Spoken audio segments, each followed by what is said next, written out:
The St. Anne police are probing the circumstances under which a man who was being sought in connection with the slaying of a woman and her son was killed last night.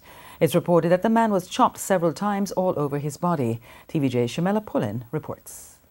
Less than 48 hours after the brutal machete slaying of 32-year-old Alicia Francis and her 10-year-old son Jamani Jackson, the man believed to have carried out the act, 41-year-old Orville Scarlett, otherwise called Bull, was himself killed by an angry mob. That despite the police making this appeal earlier this week. We're trying to convince them as best as possible to allow the police to take charge of the situation and not to take the law in their own hands. Pass on all the information to us, the police, and let us deal with the matter. But the residents did not listen. According to reports, shortly after 10 o'clock Wednesday night, residents of Watown went searching for Scarlett and found him fast asleep.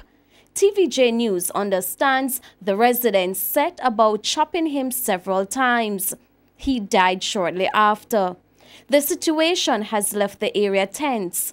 Residents are also tight-lipped about what happened.